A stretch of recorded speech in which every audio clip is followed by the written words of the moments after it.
Good afternoon. It's 4:01. I love that we are all here today. It's Thursday, July 17th. This is Finding the Advaita, or the Non-Dual in A Course in Miracles.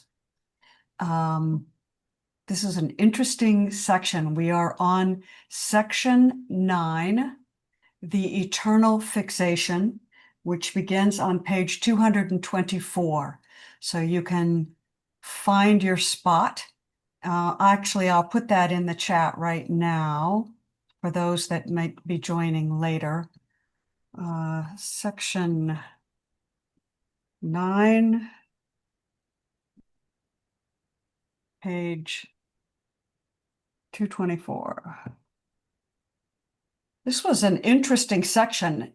It wasn't the section I thought it was going to be when I said, oh, last week I ended and said, oh, it's going to be a really interesting section. Anyway, it wasn't exactly what I thought it was, but it still has some really juicy bits in it.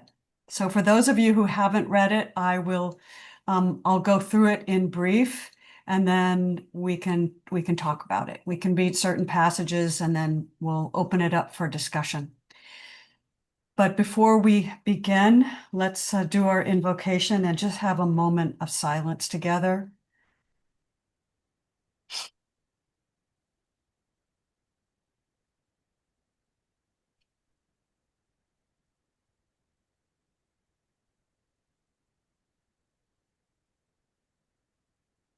It's 4 o'clock here. There's a lot that's been going on.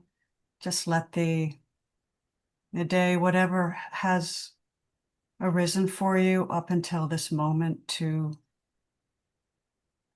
just release.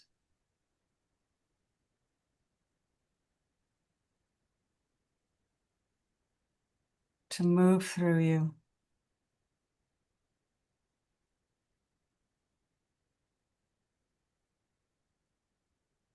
Let the breath guide you into the silence, sinking a little deeper.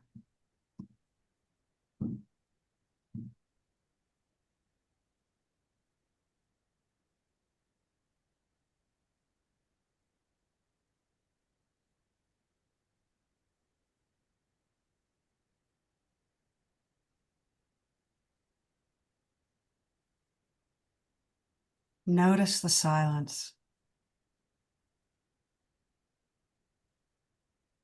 or notice the noise, whatever is around.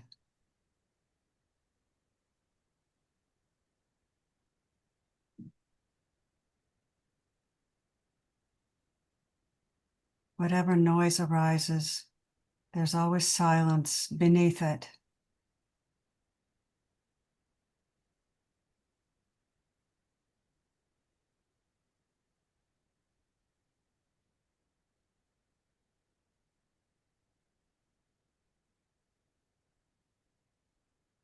Whatever thoughts arise, there's always awareness beneath the thought.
The impulse comes together, the quality of how we are together, how we talk, how we share, how we ask, how we inquire.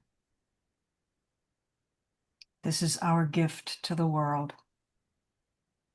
The purpose of every gathering is discovered in the now, in the gathering itself, in the moment. And it's always, ultimately, to recognize beauty and to love what is beautiful.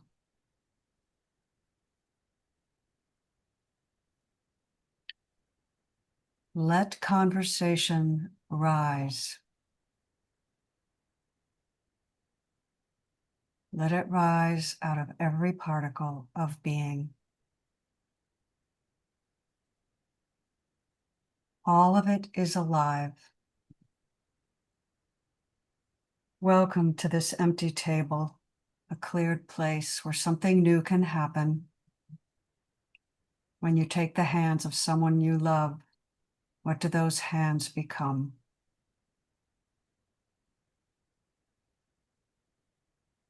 Relax, enjoy, know that you're welcome here. I don't have a song to play or a poem to read. We just dive right into the text here. In this section, we are going to take a look again at Freud and Edgar Cayce.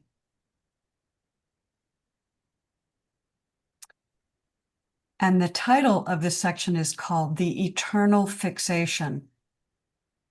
It's kind of a strange title.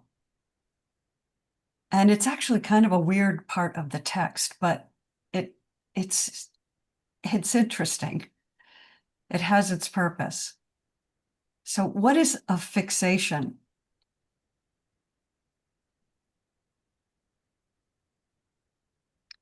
In psychological terms, a fixation refers to this persistent focus on something particular. It could be an object, an idea, or a behavior. But the term fixation implies an unhealthy obsession, and often an unconscious one. And Freud said that fixation stemmed from unresolved conflict or unresolved trauma that manifested as an inability to adapt to new situations, to literally seeing all things new. Right? The fixation, we have a fixation on the material world here as spirit, don't we? We have a fixation on time, an obsession with it. We can't let it go. We have a fixation on the body, right? As the arbiter of our health or not our health, our happiness or not our happiness, right? Fixation can also have to do with excessive attachment to a person, like a political figure, or even a spiritual figure or a religious figure. Right? Freud thought fixation started with a psychosexual development, and he thought it began early in oral stages or anal stages, and you don't have to worry about what any of that means.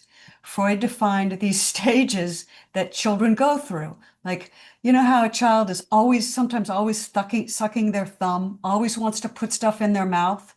That's the oral stage. Or when we go through potty training, because we don't want to poop all over ourselves. That is the anal stage, where we learn to control our own ability to poo whenever we want to, right? Or not wet the bed. And so he thought that these fixations started when we had unhealthy adaptations to this natural progression through the anal stage and the oral stage, and that they led to unhealthy adult behaviors. Right? So what this section does is it uses Freud's terminology, because this whole Course in Miracles has been written by psychotherapists, right? So it uses this terminology, but it turns this psychological or egoic deficit into a spiritual idea, right? It talks about fixation. In essence, it says we should be fixated on source. That should be our fixation. It should be, if you don't like the term source, all that is. If you don't like that term, love, fixated on love. If you don't like that term, fixated on peace or beauty or truth, whatever word works for you. And it says, if we are fixated on God, source, all that is, truth, beauty, love, then we will know peace. And that is truly the only way to know peace. Forgive yourself, forgive others, be fixated on allowing all that arises. And then it tells us that God's pull toward us, God is fixated on us. This is where the duality of A Course in Miracles comes in, because it is essentially saying God out here is fixated on us out here, and it has this pull. It wants to pull us back into itself, which is actually a non-dual idea. Right? It's fixated on pulling us back. It uses the term irrevocable. It will never stop pulling us back into its own true reality, its own oneness, its own unity. It will never, ever stop doing this at any time, in any place, any space, or any situation. It's unchangeable, this desire of source or this fixation of source. And I can remember saying, we're like spiritual homing pigeons, human beings are. You know, our direction is always irrevocably fixated on getting home. We're drawn to it. We don't even know how or why, but we just know that that's where our happiness lies. It's an instinct, isn't it?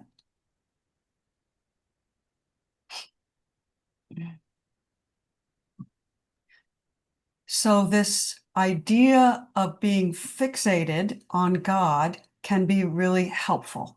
This is what this section tells us, because it says a mind that vacillates, that isn't fixated on beauty, truth, goodness, forgiveness, is always going to be confused, right? It will never know clarity of thought. It will vacillate. And this reminds me of the lesson, let not my mind deny the thought of God. Let not my mind deny the thought of God. I can't tell you how many times I've woken up with Barbie at 3 a.m. and said, let not my mind deny the thought of God, because it's all over the place, worrying about tomorrow or yesterday or something that happened long ago, or how I feel even right in the moment, anxious right in the moment. So what are some ideas of confusion when we're not fixated on source? One is obviously not being present in the moment, right? Now is its own fixation on source.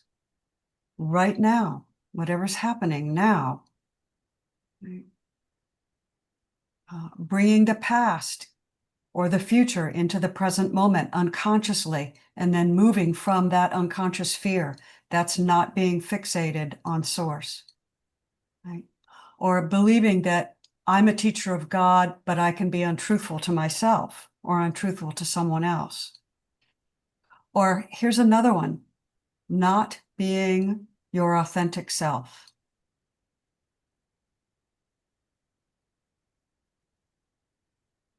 Right? Being fearful of exploring what is my authentic self. That's not being fixated on God. Or saying it's all right, even when it isn't. Right? That doesn't mean that you have to hammer someone over the head and ask them to make it right for you. It's an inside job, right? It's not all right. Well, that's because I have forgotten what I am. I am not fixated on source, which is what I am, God's being, infinite, eternal, indivisible. When I forget that, I look for the outer world to fulfill my happiness. Right? So I'm going to just stop for a second because I'm going to take us a little bit deeper, but I want to open it up for questions or thoughts or comments. And if there aren't any, that's fine. I can just keep on going. You all know that. All right, let's go a little bit deeper. I want to ask us to look at sentence 8 and 9 in the text. All right, and I'll read it. Where am I? Sentence 8 and 9. Oh, but it would help to tell you what paragraph it is. Let me find it. Okay, I'm looking at paragraph 4, which is on page 225, and I'm looking at paragraph or sentence 8 and 9. Okay, let me read. August, what have you got? Hi everyone. So nice to see you. Um, it came to me, or it came, or I arose. It arose shortly after, like, no questions. I was like, no, what's going on? So I'm just bringing it up in the moment, if that's okay. It's happening. It's happening. Um, didn't really register for me, but something along the lines of what you're saying really been helping me out lately. Maybe something I want to do this is. And I'm not sure why this is happening because after the apparent awakening experience, like deleted guilt, shame, and anxiety in my body. So recently, with whatever's going on and feeling that again upon waking up, it's novel. Not that it wasn't prior, but recently in life. And so I've just been like waking up anxious, like with a knot in my stomach. And I don't know where I read this or heard this or how this came to be or like when it finally clicked. But I started doing this thing recently where if I'm waking up and, you know, as you're remembering who you are in the avatar, right? That's when the anxiety starts. I catch it, become conscious, present, and then I literally like, how do I put this? The philosophy is like make make room for love. Or like whatever you want to call that. You want to call that source? You want to call that God? You want to call that Sky Daddy? You want to call that like whatever you like, you know? And then you just, while your eyes are closed, before, any action, you're just in there making space for love. And that means feeling love no matter what's going on right now. And then it helps the anxiety. And then I just start functioning in the day. So anyone wants to try that. Thank you for that. Thank you. Good share. I think, and Michelle says, all this reminds me of the reminder that we are either in a thought system of love or a thought system of fear, no exceptions. This helps me so much. Yes, yes. Yeah, because that's your only choice, right, August? I can either be in fear or I can be in love. Those are the only two options. The only true option is love. That's the only true option, right? Yeah. And it's like helped me really, I don't know how to put this, but like especially apparently during the day when things are like happening and you're kind of just in the flow of things.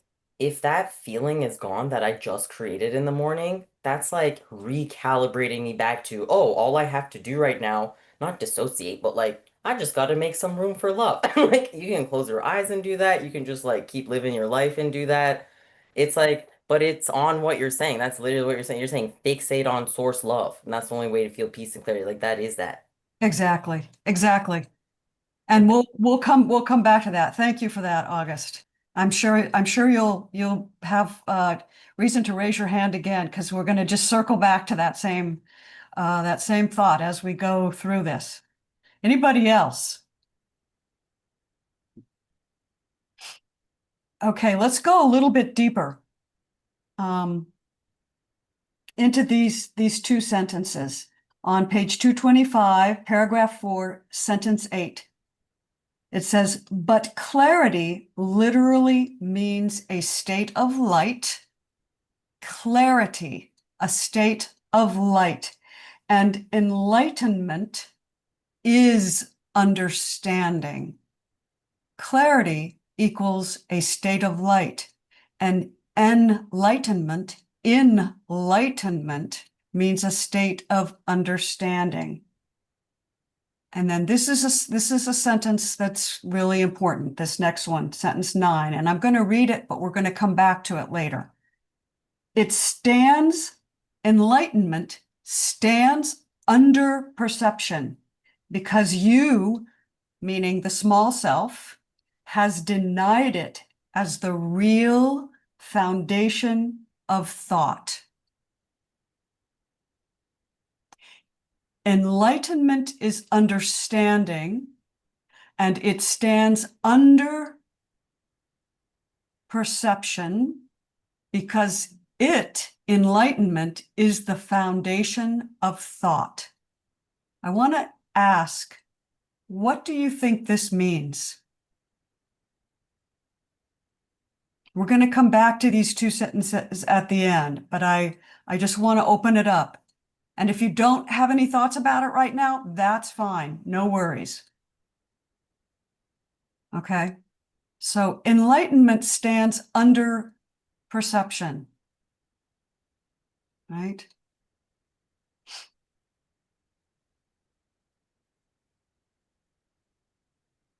Okay.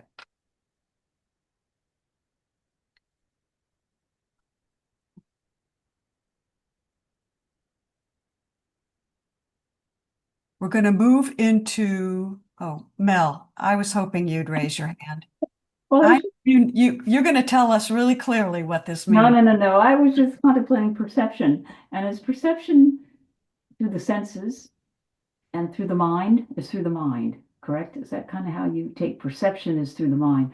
But enlightenment is not from the mind. It's beyond the mind. But yet it's what out of which perception arises. Right. Okay.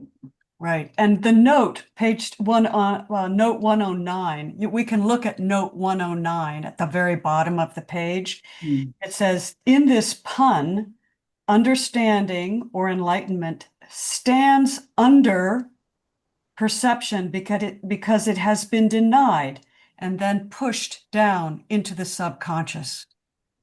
So enlightenment is, we've pushed it down into the subconscious. That's a confusing idea for me, but we'll come back to that. Thank you, Mel. Sure.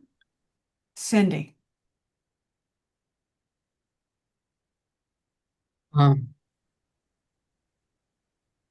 It's, I believe perception by definition requires the use of the senses. The senses are attached to the body. The body is attached to our conditioning and our mind. So like you said, by definition, perception is attached to the mind, but it's not necessarily through the thinking. Perception requires the use of physical sensations, and all of the physical sensations go through the filtering of conditioning and beliefs and thoughts. So clarity, light bypasses all of that underneath. Okay. So that's how I would answer the question. Works for me. I would offer one clue in a word, and the word is foundation. Perception, it stands under the foundation. The foundation of what? Thought's foundation. What is the foundation of thought? And we'll come back to that. Carol. What you got? Oh, first of all, I wanted to say thank you, Cindy. That was so beautifully put. and explained, and I don't think that can be said enough, how it all happens. And I mean, foundation, source, it's all it, and it is a bypass of, as Cindy was saying. And I think that is when it's the confusion comes in, because up until really examining, things need to make sense, making sense according to the mind, according to conditioning, according to what's going on. And so when the mind can't make sense out of it, it's like, oh no. And that's the whole catch, right? Mind isn't going to make sense of it. That aspect is no longer, it's not relevant to truth in Thank that you. way. Yeah. Yeah. So it's just, but also just in reading that, it's like, how can anything be wrong? It's all it's all one, it's all not two, it's all source. So there are no mistakes. So something must be misunderstanding if there's pain or suffering, or and usually it's just the belief in the perceptions, Yeah. which have Yeah. come from conditioning.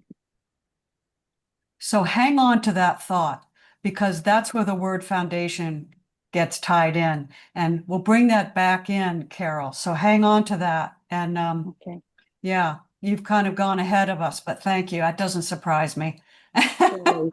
No, you usually there, but your point, there are no mistakes, is absolutely right. Right. August and then Mel.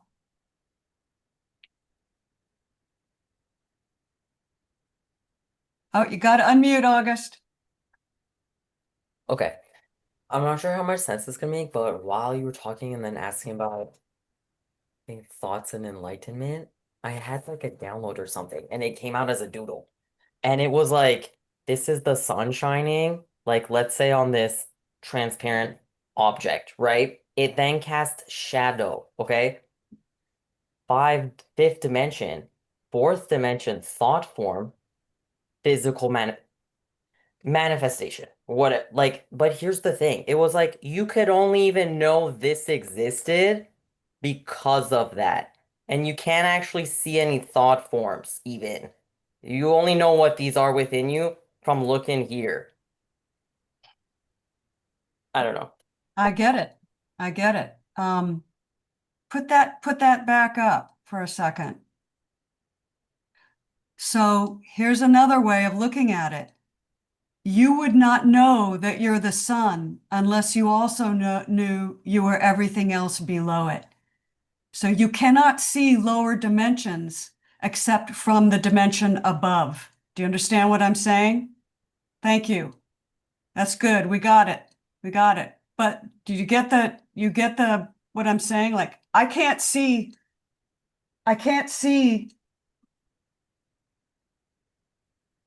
3 dimensions unless I'm looking at 3 dimensions from the fourth. You see what I'm saying? Yeah. I'm not stuck in any one of these 3-dimensional places because I'm looking at it from the fourth. That's how I see the whole. And you wouldn't even know you're seeing it from there unless there was the shadow to let you know. Like, we wouldn't know there's a sun if there was a shadow. If there was just no shadow, you wouldn't be like, there's the sun and now it's gone. There's a sunset and a sunrise. You'd just be like, it's air or whatever you call it. I don't know. But there would be like night and dark. Yeah, got it. You wouldn't know. Got it. That for some reason that reminds me of another teaching about howling at the moon, but anyway, I get your point. Yeah, anybody have any comments on on the whole shadow thing. I know Mel probably could speak to this. No, okay. Well, Mel, you're up next. Well, so you're saying kind of like the subject object, you're moving beyond the subject object, Yes, okay. yes, moving beyond the subject object. Yes. But I had one question about when he said the state. He uses the word state, means the state of light. But state to me implies a temporary. Where are you? Okay, in the sentence, but clarity literally means the state of light. Oh, where is he? That's where Oh, I see. 108, note 108. Yes. Well, yes, that's because this is Robert Perry defining this, and his notes are oftentimes, he's very dualistic. Oh, okay. Yeah. The state seems temporary to me. Yeah, you're absolutely. Oh, okay. Absolutely. You're good catch. Yes. I got a question while we're in that, on the notes 109, right under that. Yeah. Why are they referring to pun? Oh,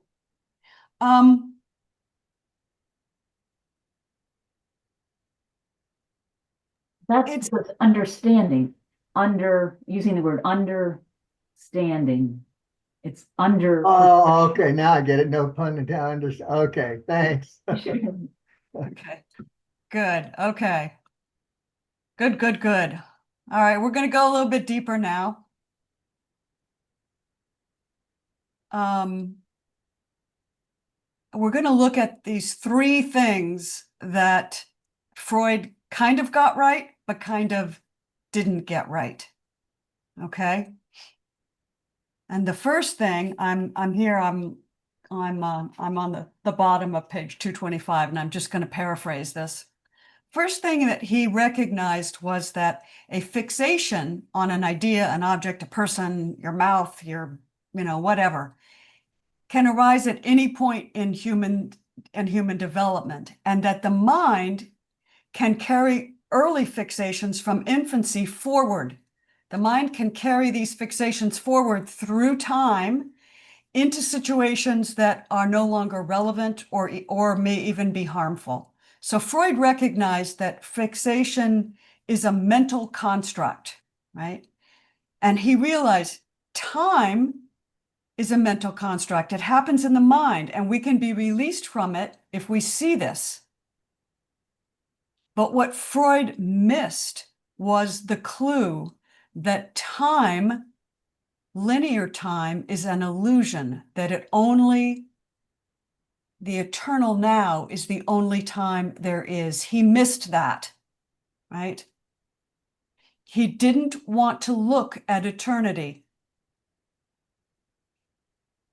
because he misidentified eternity as an ever-present past and an ever-possible future in this time, linear time continuum. He looked at past, present, and future as a continuation of time. Here he had this opportunity to look at the infant or the person carrying a fixation forward into the present moment through time and having it affect something now, but he missed the deeper meaning, right? The spiritual meaning of fixation would be to remain ever present in the now.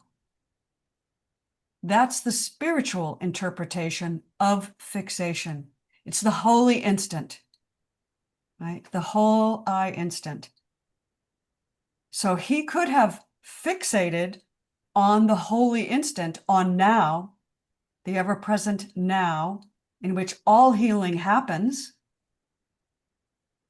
right? But he didn't see it. So that's the first sort of deeper teaching of this section.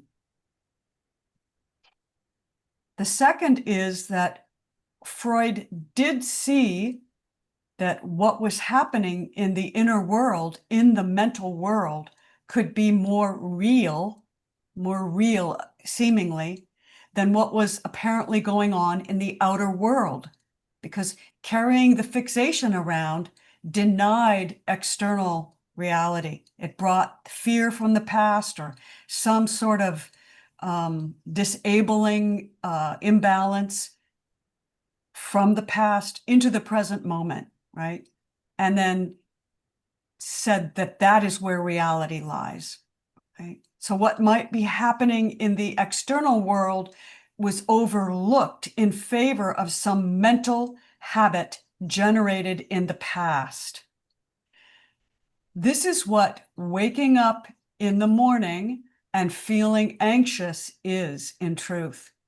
It is the dream world, or waking up from being asleep and having no thoughts to hitting this reality at 60 miles an hour and slamming into the brick wall of the material world, right? That's what it feels like, right? And that's a fixation in its own, right?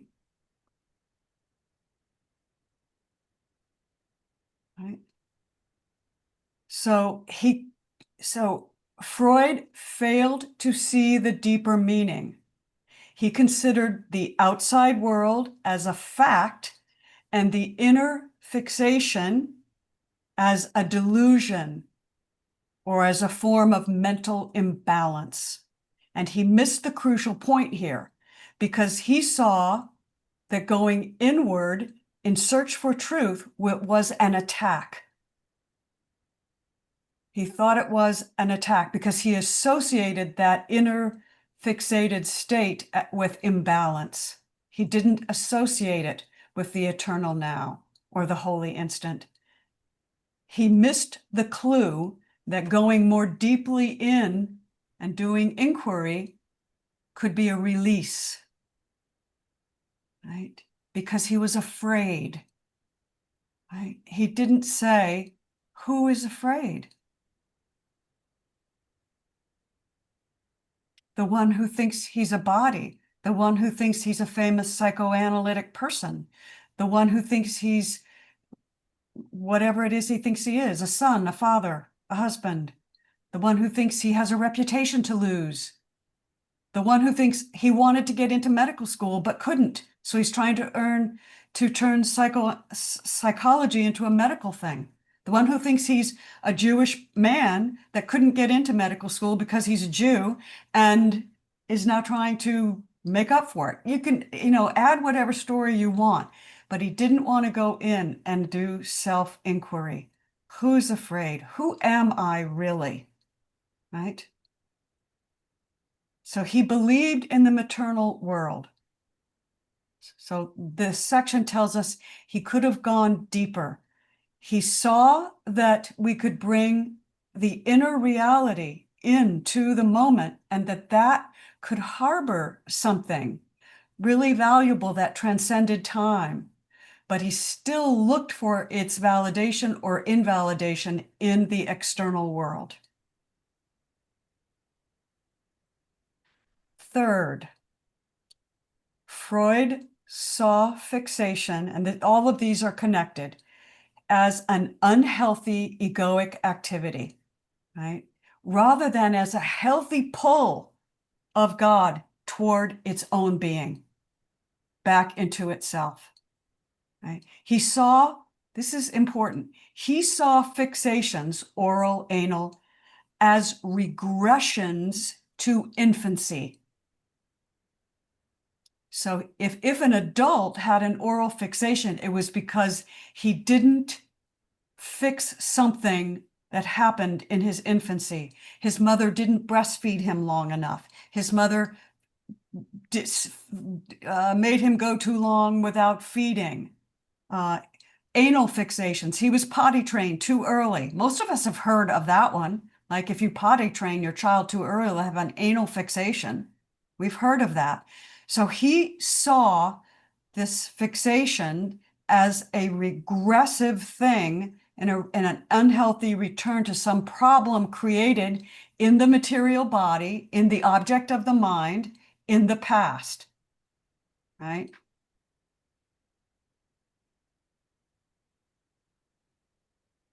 So Freud then said, okay, what do we do about this? This is a problem we have to solve. And he said, what the human has to do It has to transcend infancy and become a mature adult, right? You have to move toward the independence of maturity, right? And stand on your own 2 feet. You have to conquer these fixations. Right? So he saw the escape from dependency as desirable and an achievement, a marker of maturity. And can you see how this relates to the authority problem?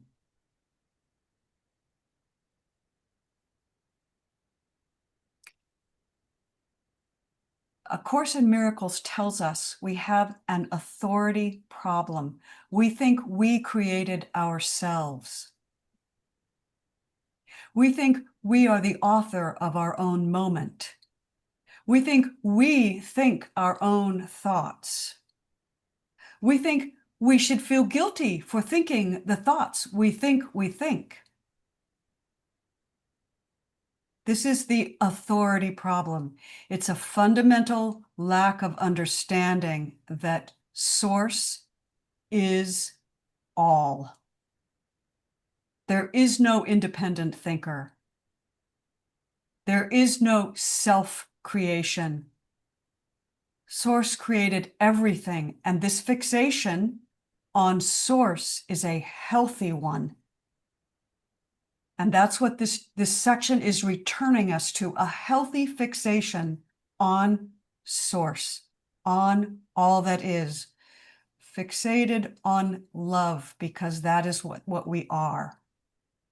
Not a fixation on the body, not a fixation on time, not a fixation on space, not a fixation on thoughts, right? So at the end of this section, the Christ mind tells Helen she's in need of this level of detail that we just went through, because she's in the same position that Freud was in, right? And this is where we get into the non-dual teachings.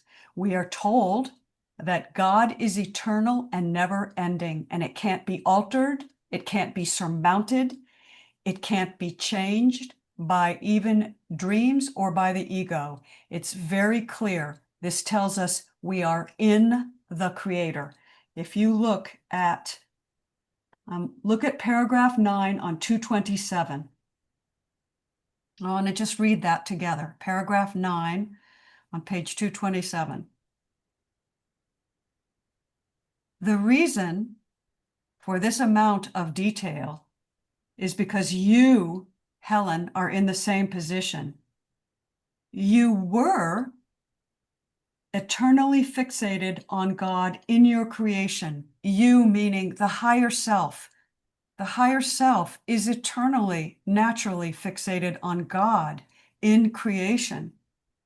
And the pull of this fixation toward Creator is so strong that you will never, you meaning the small mind, you meaning the little mind that wakes you up in the morning and says, oh shit, I'm here again. You can never avoid, you can never overcome the pull toward love. Never. The reason is perfectly clear. The fixation is on a level which is so high that it cannot be surmounted. You are always, emphasize always, being pulled back to your Creator because you belong in Him. In Him. And this is something, of course, brings us to over and over again in words. God is not in us. We are in God, Source. And there's a big difference in that. If God was in us, there would be billions of separate us's out there that God had split itself into and put itself into all these separate little human pieces. No, we are in the ocean of love. We have never left it. It is what we are. We cannot leave it. This is the foundation of thought. That's why I asked us, I said, we're going to come back to this word foundation. This is the foundation of thought. All thought arises out of the ocean of love, all of it. And as Carol said so beautifully, you can never frig up. There are no mistakes. And this is why a course says forgive, forgive, forgive, forgive. You don't know this until you know this, and you will never know it unless you forgive it. You must forgive it to know it. Forgiveness opens the door to unity. It's the grease in the wheels of lifting to this higher place of creation. Right?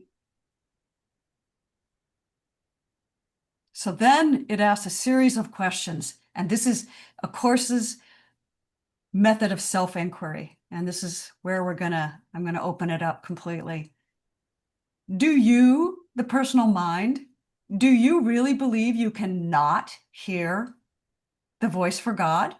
Like, do you really think that the personal mind can devise a thought system that would separate you from Creator?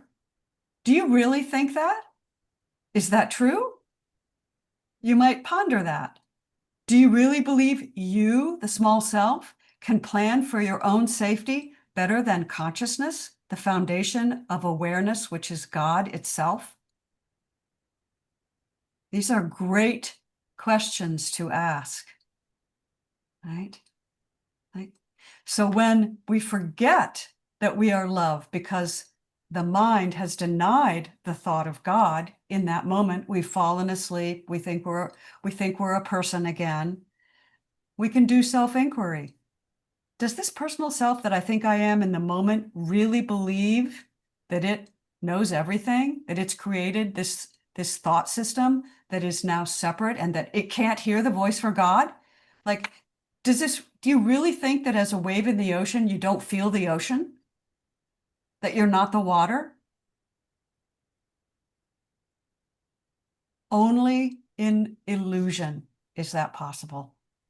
And illusions are not the truth, which is why love is the truth. Which is why love is an attribute of truth. That's a non-dual idea.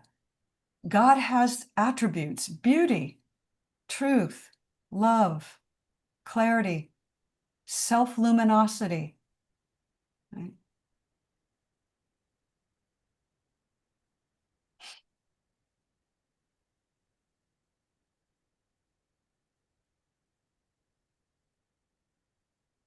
And thus we have section 9.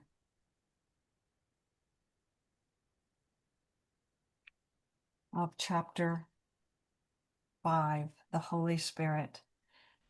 Any thoughts or questions or observations? Let's look in the chat, see if Kendall says you wouldn't exist without the truth, without all that truth. And August put something in, so I can't open it right now, August, but anybody that wants to open it can do that. And August, you know what? If you want to send that to Cindy, send it to Cindy and she can get it to us. It was just a picture of the thing you asked me to show on the screen because I noticed it was blurry when I was showing it. It's nothing separate from that. Oh, okay. Thank you. And if you want me to, but it's up to you. Okay. Thank you. If Thank you want to show it on your screen, we can pin you too, and then everybody could see it more clearly. The little drawing that came through, Uh-huh. I Yeah, I was saying you couldn't really see it on, I don't know what's happening with my Zoom, but it like blurs out the page or something. So I took a picture of it and I posted it in the chat is what I'm no, saying. yeah, but it looks very clear. Oh, really? Well, Maybe it's me then. the picture looks clear, the writing doesn't. But if you All right. Well, if you're so moved, you can send it to Cindy. We can have it. You can explain it to us at in our next meeting. That would be great. I will leave time for that. And just reading Michelle. Michelle says this last paragraph is so beautiful. It reminds me of the quote, "I do not become God, but God became me." Beautiful quote. Carol, and then Cindy.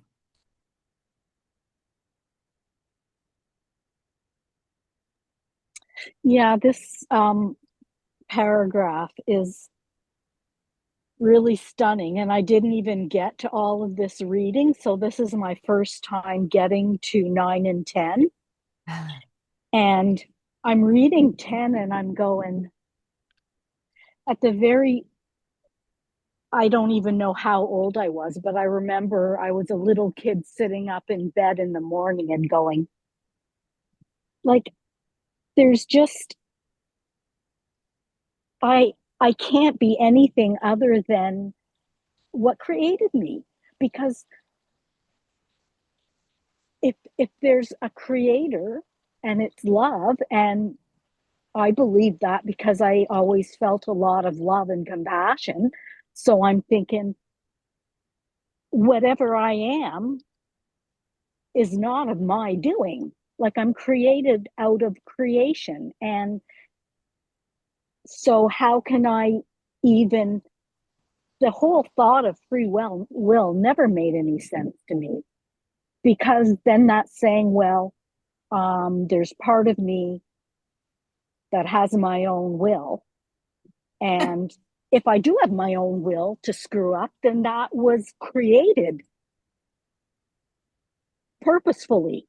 Like, there, you can't, there's just no messing it up. So I'm just reading this and I'm going, oh my God, what was this? Yeah, I love Like it. 60 years ago. I know, it's true. I love, Carol, I love that it says, you cannot choose to escape his care because that is not his will. You know, you can take the word his out, but you cannot, you, the little self, cannot choose to escape it. You can Yeah. only choose at this level to recognize it. That's your only choice at this level, is to recognize the truth. Yeah. That's And why there's, therefore, sorry, no, go. just going to say, like, all mistakes, all things, people would go, oh, but we've been given free will, and we should learn and know better at a certain point, and if we mess up, that that's God or whatever waiting to see, are we trying hard enough? And in my head I'm going, but I'm created, that, like, nothing happens without that. How can I usurp God's power and have more ability to overcome what I've been created? Like, it just, nothing ever made sense for so many years. And then it was like, oh my gosh, yeah, of course it makes sense. It doesn't make sense to mind, right. but it is. Anyway, sorry, just, this is just so precious. No, thank you. Thank you very much, Carol. It's great to have you here. Kendall says, did I say Kendall? I meant Carol. I'm looking at Kendall's comment, says, again, that's why wherever you go, there you are. No escaping what you truly are. That's so true. All right, Cindy, you're at the head of the table, my friend. So fun. I think Michelle was talking to, I quote Joel Goldsmith a lot, or I just say, this is not Cindy trying to become God. This is God or the divine expressing itself so beautifully as Cindy. And I love that, and beautifully, yes. It's more fun to do that. There was something else and I can't remember, but the third thing, when I lifted my hands, when you said, um, this is the course's attempt at self-inquiry, or however you put it. What I've learned that I just wanted to say out loud is that when we do self-inquiry, it's so important not to look for answers. It's not the answers, it's only the questions. So what I'm learning, thank you, Helen Hamilton and others, like, it's so important to sit with this question. Like, if you want to just do it, Do you really believe that you can make a voice that can drown out his? The question that comes to me that feels the same that I often ask myself and others when I sit with them is do I really believe that the small self is needed to take care of God's plan, or is there something here that somehow God needs me to figure out how to do, right? That's my favorite. It's like God doesn't know how to handle this, so Cindy's got to handle it and then come back to God and say, "Look what I did," right? So, is there really something here that God needs Cindy's help with? So, what's fun about it is, so that's the way I would voice that inquiry question. But then when I ask the question, what has become so valuable is I watch the answers arise. And they're often physical sensations or their emotions, or sometimes their memories. I just sit. So, is it really true that God needs Cindy's help? Right? God needs Cindy to figure something out, right? Is it really true that God needs to Cindy to figure this out because he can't do it without my help? Right? Is it really true that God can't handle this without my help? And then I ask the question, I get real quiet, and answers come. And then as long as there's movement here, I'll just ask the question again, right? It doesn't matter what the answer is until you get to stillness. Then you could just rest there until the next opportunity comes where Cindy, separate from God, thinks that God needs her help. So she's on scene, she puts her cape on.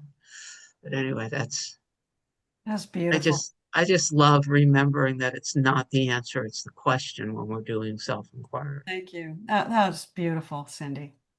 Once again, thank you. And I do have my Superwoman cape if you need it. Like if Oh. God can't handle it for you, you can call Cindy and I'll see what I could do. I love that. I love it. I love it.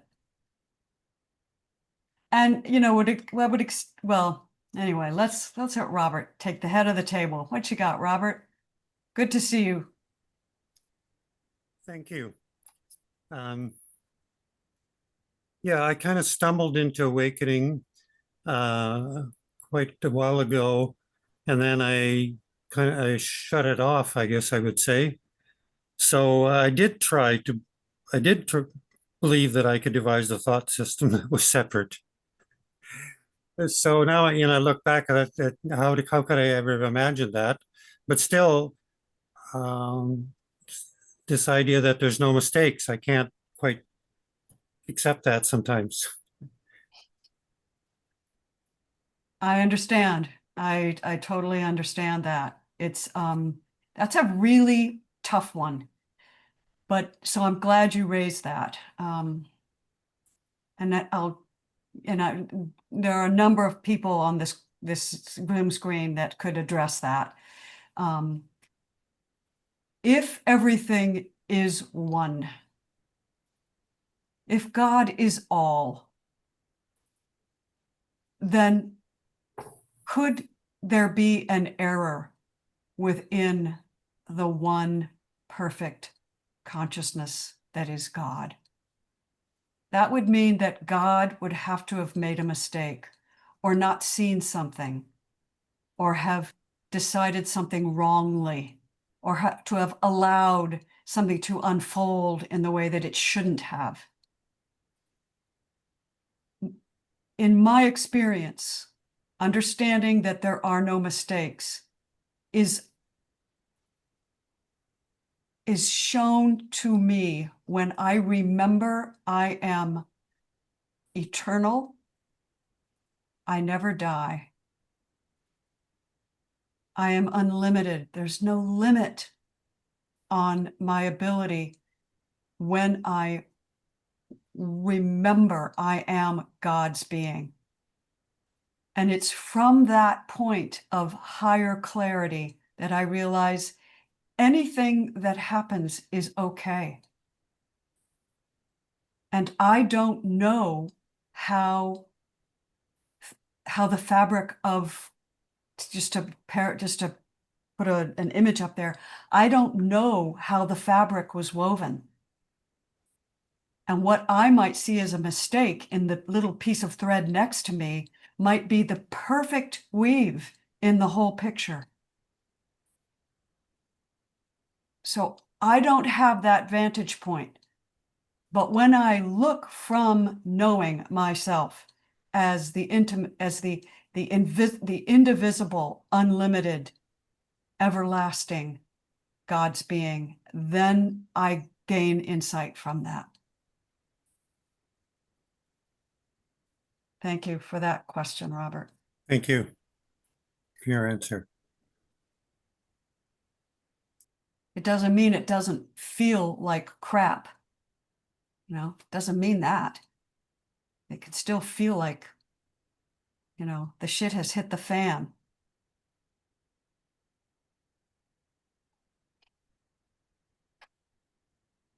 And we could talk about that for a long time, but that's a great question. Thank you. And it's 5:02, so I do love us. I'm going to read our closing prayer, and next week we'll look at section 10 in chapter 5 that begins on page 227, and that's the decision for God. The decision, one might ask, who makes that decision? Well, maybe we'll find out.